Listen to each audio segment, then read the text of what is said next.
Hey, it's Nikki with FM99. I am live with Brent Smith of Shinedown. Thank you so much for coming to chat with me today. It's my pleasure. It's good to see you. How's everything in your world? How's your family? How's everybody doing? Everybody's good. This crazy world that we're living in, we're, I think all doing the best that we can. I think we're all on our toes. Yeah. A lot of obstacles, a lot of things to, duck and dive, bob and weave, if you know what I mean. You have to take it all with not necessarily a grain of salt, but every day is a new challenge, but you got to be optimistic in these times. It's a great way to say it. Yes, 2020, I don't think is at all what any of us could have ever guessed it was going to be. So it'll make for a great story someday. Yeah, you got to learn from it. That's right. Yeah. So you guys have been to multiple luau's. I actually have been able to interview your band a couple times, but I've never talked to you. So I'm really stoked to be able to actually be talking to you this time. It's my honor and my pleasure. I'm glad we can have this time today. Thanks for letting me be a part of the show. Absolutely. So tell me, what have you been doing in this craziness? How's quarantine been to you? I mean, for me personally, it was something where the band right now, myself and Zach and Barry and Eric, this was a creative year for Shinedown. I'm actually in Nashville right now with Zach. We're in the middle of a photo shoot right now. I'm just jumping in here to speak with you. Once again, thank you for having me on the show for the new Smith & Myers project that's going to be released later this year. We also have, we're just in the final stages of the editing that has gone over and over because it's a lot of detail for the Attention major motion picture that's going to be coming out. We have our fingers crossed for November. We want to have it released in theaters, but we need to be respectful of that. So it's either going to go out in theaters or it's going to be mass produced and you'll be able to get it out all across the world. And we're finishing up an editing on a show that we did in London last year, 2019. So in a little bit, everybody's going to get, I know people are jonesing for a Shinedown show. I know us in Shinedown, we're jonesing to play for people, but we were able to record this show last year at the O2 Arena in London. So that's going to be coming out here pretty quickly for everybody to hopefully, it's about an hour and a half show, but we want to make sure that we filmed it last year. So obviously it was going to be used. We didn't realize it was necessarily going to be used because of what was going on right now, but I'm glad we have it. So, yeah, this was a creative year for us to begin with. And I mean, unfortunately, we had to end up canceling the deep dive tour because we kept rescheduling it. And it was just something for us where we didn't want to keep holding people's money and not actually know what we were going to be able to do. So we ended up canceling that, making sure everybody got their money back for that.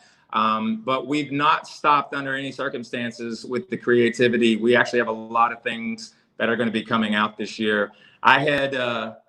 We're here in Nashville till about after the 4th of July, and then we head to Charleston, South Carolina, because we're going to begin writing the 7th Shinedown record starting July 10th. So, that is awesome. Yeah, and just educating myself on everything that's been going on with this pandemic. Obviously, our relationship with Direct Relief has been something that's a huge deal for us because of how important Direct Relief is and everything that you guys are doing in support of Atlas Falls. And, we're almost at we just crossed the $400,000 mark that we've raised for Direct Relief during this pandemic and continuing to do so and keep people informed into why Direct Relief is so important because they're the cavalry in crisis situations.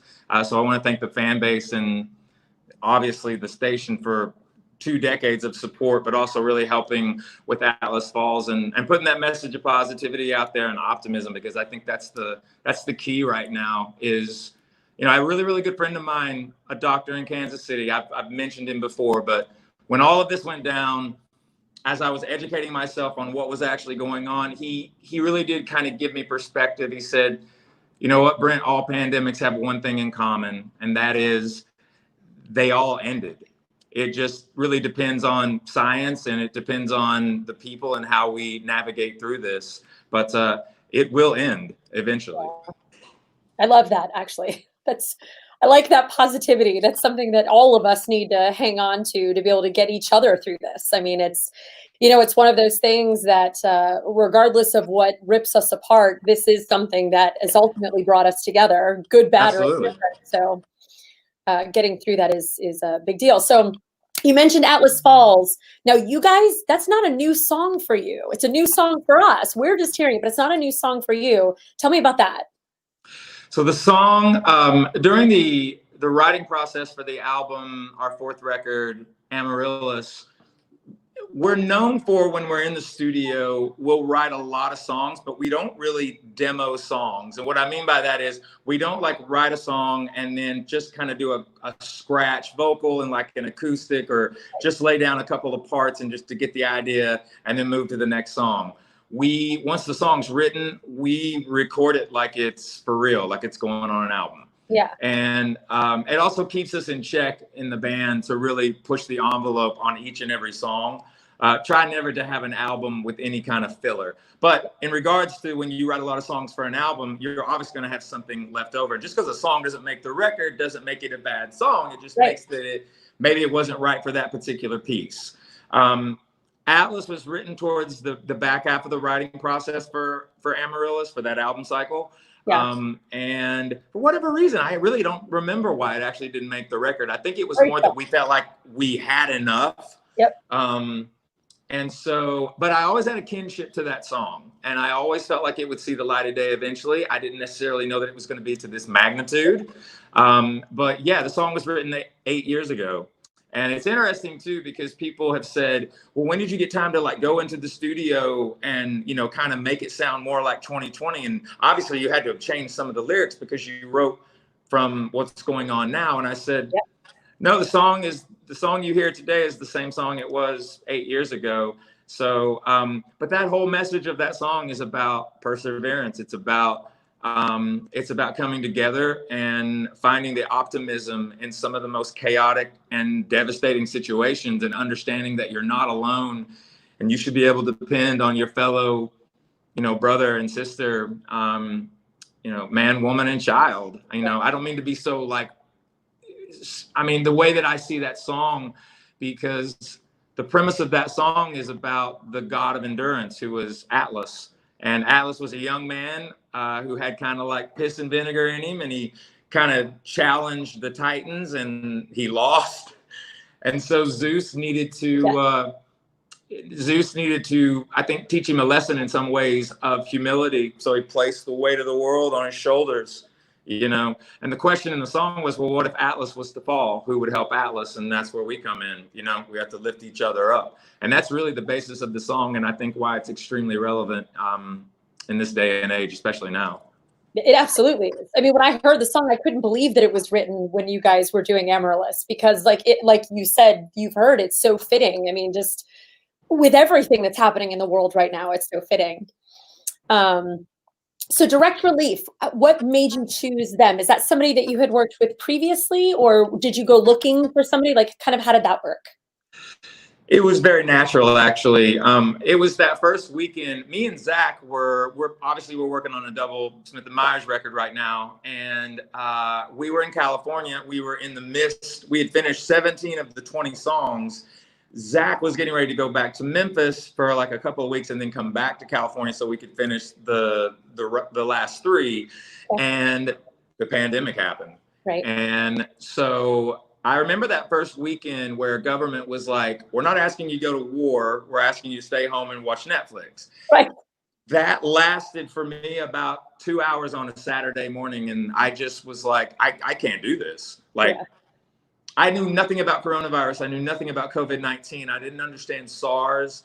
Trying to educate myself on, I didn't understand what a pandemic was. I had never heard the term social distancing. So I needed to educate myself. So what I ended up doing was I just dove into the internet and just tried to find out as much information as I possibly could. Upon looking at everything, I came across Direct Relief. And the astonishing thing about it is, so for people that don't know, Direct Relief has actually been in existence since 1948. They are based in Santa Barbara, California. Their sole mission and their mission statement is they are there to aid the people that are the professionals on the ground during times of crisis, whether it's a poverty, whether it's a natural disaster, a pandemic, anything of that nature. And they're the cavalry. So their goal is to get all the requirements and all the necessary things that these professional men and women in the scientific and the medical community need on the ground so that they can Right. save as many lives as possible.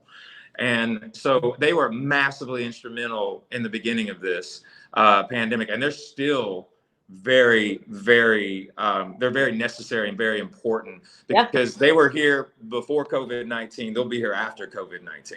Yeah. And, you know, they have no political agenda. They are completely non-biased. It's just about saving as many lives as possible during times of crisis. So we reached out to them and gave them the idea of what we wanted to do with the t-shirt and the release of the song. At the time, the song could only be downloaded if you were to buy the shirt. It costs $5 to make the Atlas Falls shirt. The rest of the proceeds go to direct release. So even now, you can go to shinedown.com. If you see the Atlas Falls shirt, you can click on it. If you buy the shirt, 100% of those proceeds will forever, by the way, go from that shirt. All the money that's ever raised, as long as the shirt is in existence, will always go to direct relief. And because of wonderful people like yourselves and Shinedown Nation, you know, we've recently crossed the $400,000 mark that we've raised, and it's just going to continue to go and hopefully, you know, spread more awareness of why direct relief is so important in times like these. Absolutely, yeah. I mean, I'm embarrassed to say that I hadn't heard of them, you know, before this. Well, neither had I. You have no reason to feel embarrassed. I hadn't heard of them either. I came across them. One of the reasons I came across them too, I believe, was that I had noticed an article in Forbes magazine actually about them, because they have like the highest level of, and I'd have to get more detail in how they break this down. But if you go to directrelief.com, which directrelief.org actually is how you look it up, they do running time, like right this minute. They show you minute by minute where they are sending PPE to, where it's going, how much of it's going, how much money they've raised, how much money is going back into these communities, into these countries. Because that's something else about them that's extraordinary. They work with all 50 states in the US, but they work with over 100 countries. Amazing. And it's pretty astonishing. Yeah. They're just very, very important. I can't help but think that, you know, that first phone call, like, hey, it's Brent Smith from Shinedown. They're like, right. It was a little unique. What we ended up doing was, so one of our day-to-day managers at Indigood Entertainment, because we have been managed by Bill McGathy and McGathy Promotions our entire career, 2 decades now. And we've also been with the same record company, Atlantic Records, for over 2 decades. And both Atlantic Records and Indigood, they were massively instrumental in helping us do this also with direct relief. And yeah, it really was a phone call from management first. They needed to kind of do some background checks and see, because they weren't really aware of the band. And so when they went in and they looked, we have a wonderful liaison there that we work with. His name is Samir. He's kind of our point person there at Direct Relief. And we just told him what we wanted to do and how we wanted to do it. And we created a legitimate partnership with them that's going to, you know, be a partnership for life, because they're just such a wonderful organization and they help so many people. So, you know, any acknowledgement that we could bring to them, to the rest of the world, and help kind of spread the word of how important this organization is, we were down to do it. And we work with a lot of charities. We work with the Red Cross, we work with St. Jude's, we work with, you know, the United Way, we work with Goodwill, we work with Salvation Army, a lot of different charities. But for this particular situation that we were in, you know, they were the one that, you know, they really raised their hand as, you know, this organization is really getting the people on the front line what they need, the professionals, so that they can save as many lives as possible. Yeah, it's phenomenal. I mean, what a great charity. So I've got to ask, they're awesome. the Atlas Falls, did you guys like just hop on a call and say, now's the time? You know, how did that happen? You know, where you decided like Atlas Falls needs to come out of the vault? I pretty much knew pretty instantaneously. Like once I found Direct Relief, the song like popped into my head. Once again, you know, I always had a kinship with that song, and I was always like, eventually the song will be heard. And I just remembered the lyrical content. I remembered the essence of the song.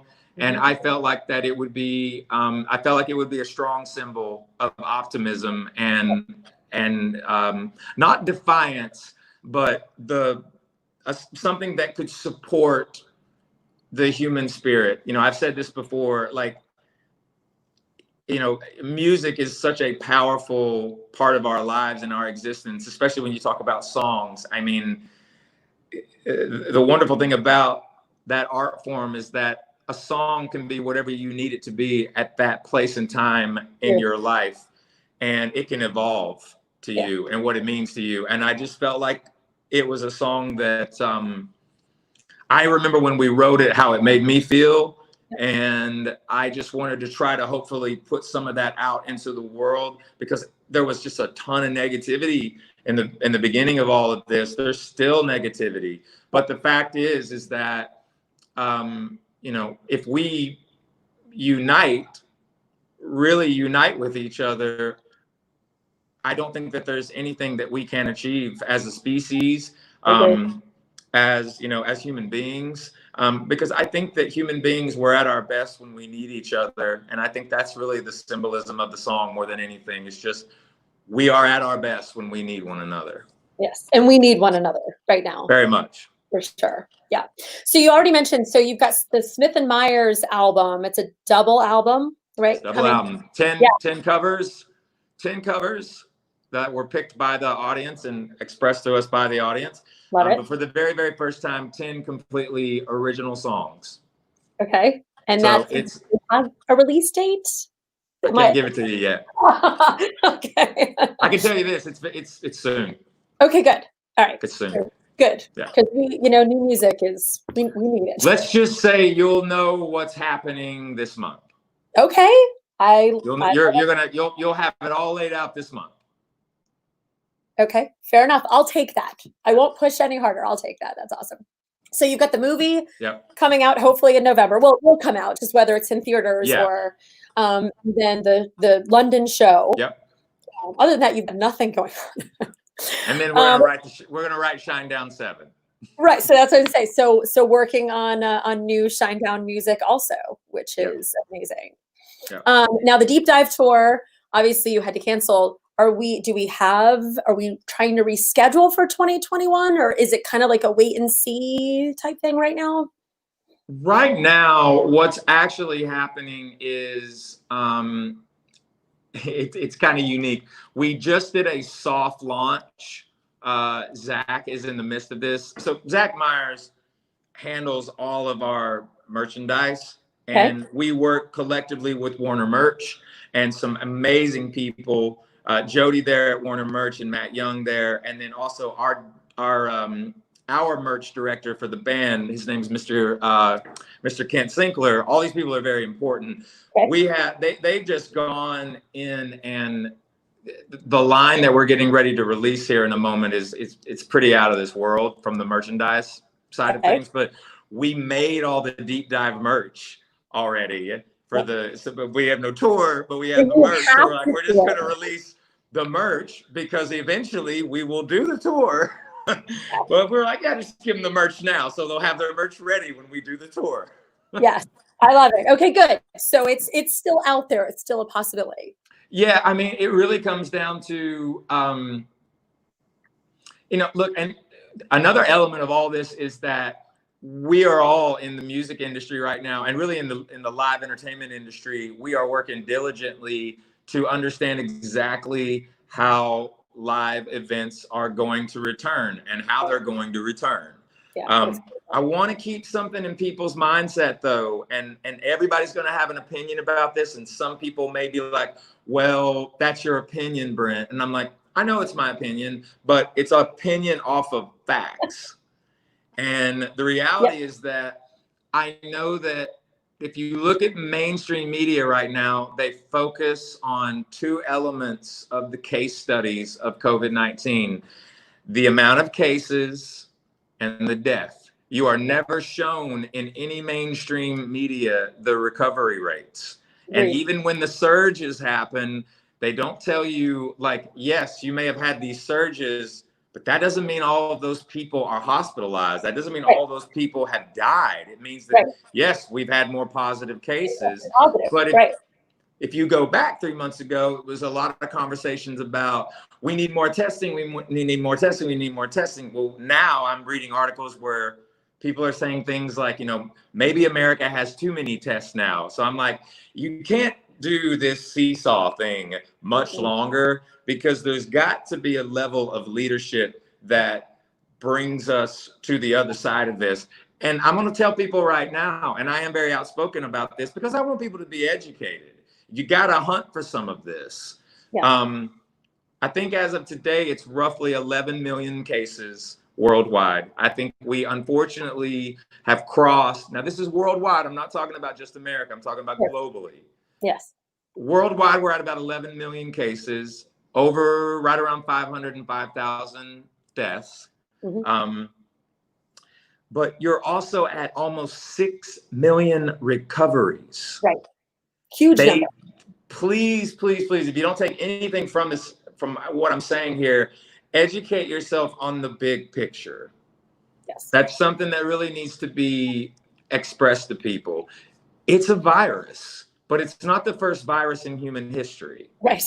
You know what I mean? And that's something that I think it gets overlooked. Even today, there was, I think that it was, if I recall right this morning from the Mayo Clinic.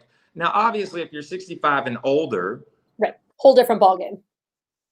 But if you have a pre-existing condition, or you have something of the mindset that it's something that you know you have to be careful with anyway.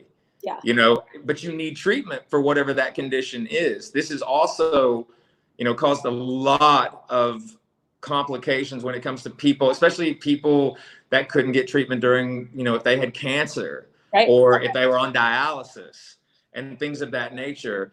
But one thing that I finally am seeing the mainstream media do, which is something that I tried to do very early on when I was talking about this, was you have the power to change your diet if you're not healthy right now. You have the power to start a workout program. Even if you've never worked out in your life, it's not like you're going to start on a Monday and by the Sunday, you're going to be able to do a decathlon.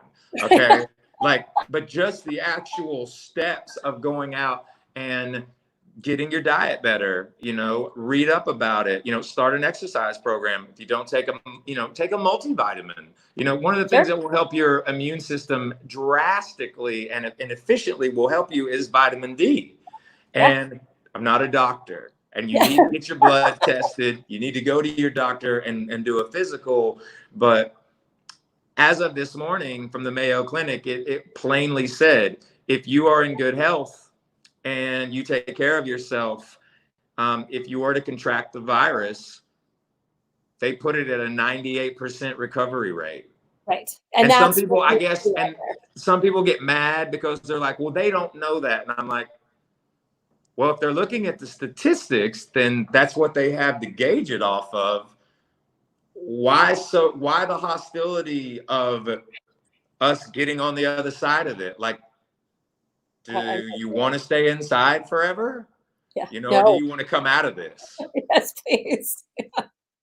All right, I've got some questions and comments, if you don't mind. Yeah, man, let me have it. Okay, so well, let's see. Ann Miller, hey Brent, do you remember me from Lunatic Well last year? I brought you birthday cake Oreos. You know what? I quite frequently people bring me birthday cake double stuffed Oreos because it's my favorite like dessert. Okay. And I am gonna say yes, I do remember her. Everybody that brings me birthday cake Oreos, they're forever steel trapped. Well, there you go. They're in here and they're in my heart forever. You bring me birthday cake Oreos, you're in there. Okay, so you've got 15 number ones on the mainstream rock chart, which is the most tied with 3 Days Grace. What does that accomplishment mean for the band?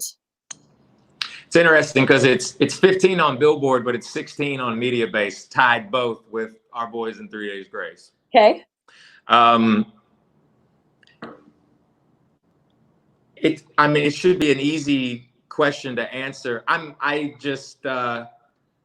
still astonished by it. I really am. I mean, technically Atlas Falls is the 27th single we've released as a band. Amazing. And our entire existence is because of our fan base. Our entire existence is because of the audience. I've said this, and I've said it more than once because it holds true. Everybody in Shinedown, we have one boss. It just happens to be everyone in the audience. Yes. So it's an honor. It really is. It's we take it very, very seriously, and we're very humbled by it. But we also want to give a lot of credit to terrestrial radio, because we know that there's different DSPs now, and you have different ways of streaming music and what have you. But terrestrial radio has been there for this band from day one, and we will always keep our fist in the air for all of you, guys and girls. But yeah, we got to give a lot of respect to terrestrial radio, because they're one of the big reasons we've had, a two-decade career in this, and we're not slowing down. Yes, please don't. Okay, what is the most memorable connection you've made when it comes to fans of your music? Oh my gosh. Other than birthday Oreos. I'll never take it lightly. And I know how to take a compliment. I used to, in the beginning, kind of be aw shucks about everything. And you would find, like, when somebody would compliment me, that it was almost like I couldn't handle it. Yep. And then you learn that there's a lot of respect in the reciprocation of a compliment and the acceptance of that and saying thank you. I take all of those compliments and I try to put it back into my work ethic. And I try to be the hardest worker in the room. I try to be the best songwriter I can be. I try to be the best person I can be. I'm very, very lucky that I'm in a band with my three best friends in the world, Eric, Barry, and Zach. So I never take that for granted either, because we always keep each other accountable. It's one of the reasons why we still ride the same bus together. We still go into the same dressing room with each other every day when we are touring and what have you. And it's why we love one another. But I think it's the stories where someone tells you that you've had something to do with saving their life because of your music, or it's a family member that has come to you that didn't really know your music, but their daughter or their son or somebody in their family, something about your art form and your music has given them hope. It's given them perseverance. It's given them tenacity. It's given them their confidence back. That's probably, we take that the most seriously, more than anything. And we try to be respectful of it, and we try to always be honest with them and always let them know that we're always gonna give them our 100% at all times. I love that. Okay, do you think the music scene has changed since you released your first album? And with the popularity of your band, do you think it's changed your outlook on life? It's a deep one. Definitely. It's changed drastically in regards to how songwriters make royalty money. Yep. Because of DSPs and because of streaming, you have a different kind of currency now, which is digital. Yep. What we had to kind of do with that is we had to understand, there's a great movie called Moneyball that's actually about true events. Yeah. The Oakland A's, when they went to the World Series. But so it has Jonah Hill in this film and Brad Pitt. And there's a moment in that movie where Jonah Hill looks at Brad Pitt and he goes, you have to do one thing if you want to survive. And that is, you're going to have to adapt or die. Yeah. And it's how you adapt, though. Of course. It's not completely giving up on it and just being like, well, you throw your hands up and, well, it's over, we're screwed, it's never going to be that. You have to learn how to, and this is ethics in a lot of ways too. They call it the music business for a reason. Yes. It's one of the same things when I tell people, young artists will come to me and they'll say, what is the advice to do what you do? Right.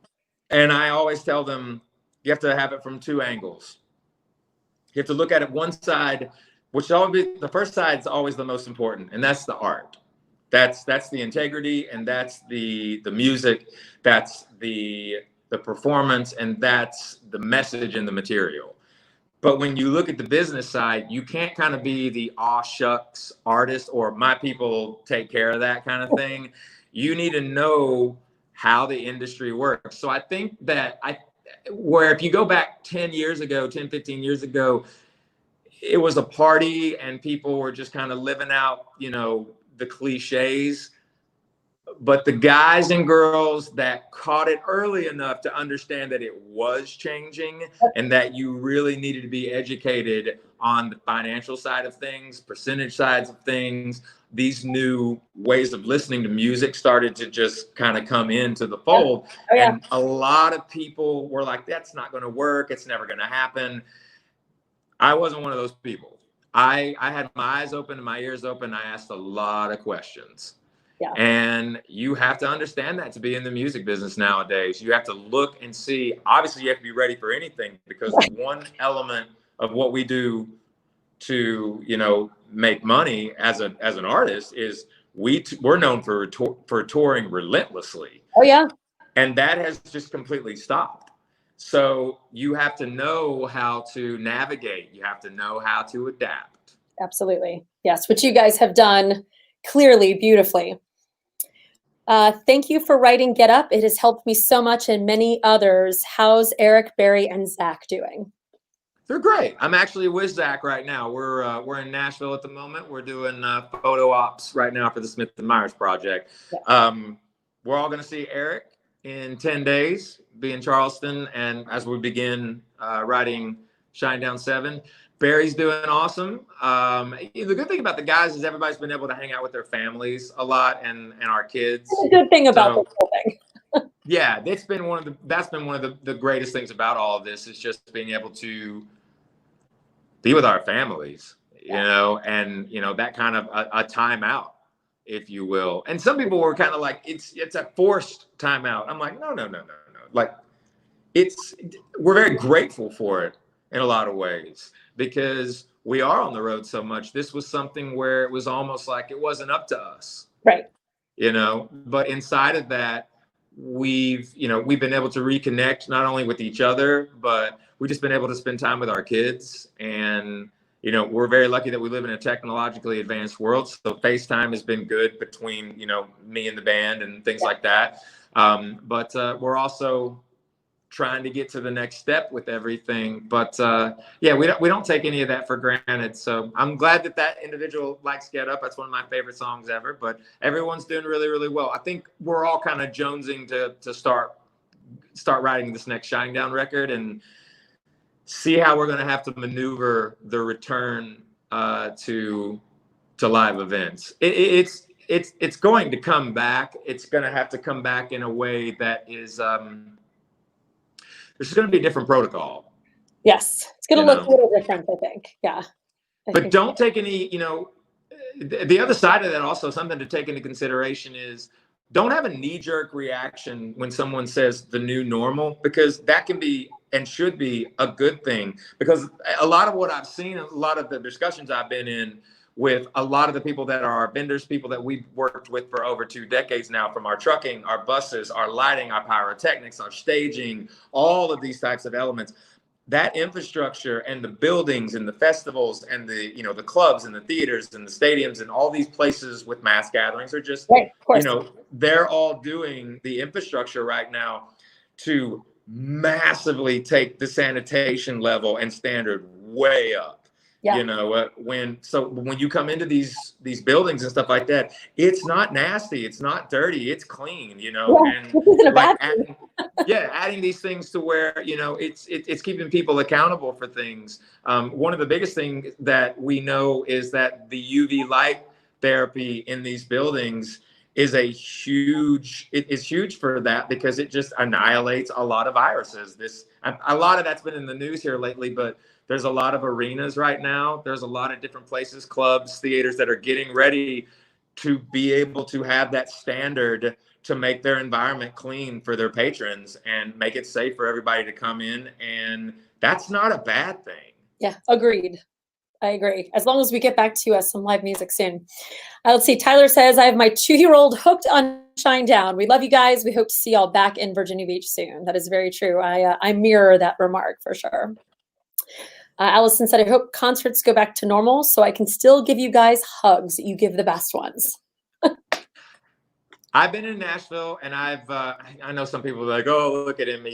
But it's I don't know. I guess it's shocking to me or whatever. I'm not walking around like gig ready. You know what I mean? Like, look at I'm like wearing a dad shirt. You know, so I'm not like walking out like with what I wear on stage. You know what I mean? But I've been recognized more today and yesterday. You know, I've been out more and what have you. But it's so funny. Everybody that's in the last few days that I've been in Nashville, if they've seen me and they're like, "Are you?" And I'm like, "I am." And they're like, "Can I please hug you?" And I'm like, "Yeah." Yeah. I'm not afraid. I will never be afraid to hug anyone. Steve said, man, going back and looking at what 45 meant to me, then coming forward to Monsters and Get Up, your music shows the healing process and really does resonate with me. And I think, I mean, that's that way across the board, I feel, is, you know, we've followed your music and the changes in them, and they've resonated with me as well. So. Once again, thank you very much. And those types of comments mean a great deal to me, and I don't take it lightly under any circumstances. I've often said that I'm the main lyricist in the band, but I can't do it without Eric, and I can't do it without Barry, and I can't do it without Zach, and I wouldn't want to. But we in the band, we've always had a collective thought process when it comes to, you know, the subject matter in these songs. Yes. 99% of the Shinedown material, it comes from a real moment in time. It comes from real experiences. It comes from either a situation or a scenario or a person or a place or something in our lives that touched us or made us who we are. You know, and obviously we've written songs for, you know, we've been commissioned to write songs for films and TV and stuff like that. And we do that. We love doing that when there's already a plot and they want us to write upon that. But when it comes to us, we've often said that we write songs because it's cheaper than therapy. Yeah. And it's cheaper to listen to than therapy too. Yeah. Well, it's awesome. Well, we love you guys. I appreciate you taking the time to talk with me, and my pleasure. Just like everybody else has resonated, I really look forward to the day that you guys can come back to Virginia Beach and we can see you live again. I want everybody to know that it is going to happen. It may take a moment.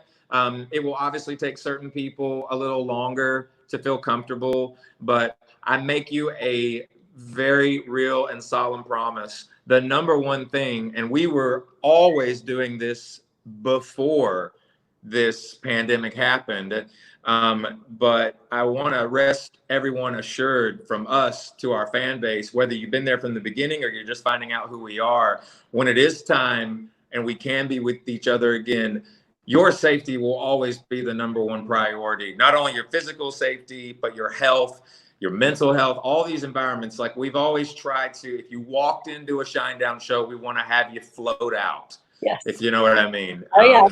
But we will never, ever sacrifice, and we will never cut corners when it comes to the public safety of our audience, no matter what country we're playing, no matter what tour we're on. So please be rest assured, we would never put you in a dangerous environment like that. We will be with each other again. It may take a little bit of time, but always know that we always have your safety as our number one priority. Well, I personally can't wait. So neither can we. For projects, and I look forward to seeing them all come into fruition soon. Absolutely. Thank you so much to not only giving me this time today, but to all the fans that ask questions, and just to the radio and all the support. You're family to us. You have been for 2 decades now. One of the stations that is, you know, goes all the way back to the very first single, Fly from the Inside. And, you know, that's 2 decades worth of music to right now. And here's to another 2 decades, 3 decades, as long as we can keep doing it. So thank you very much for all your support. Absolutely. Thank you. It's awesome. It's our pleasure. All right. We appreciate you. Brent Smith of Shinedown. Later, guys and girls. Bye.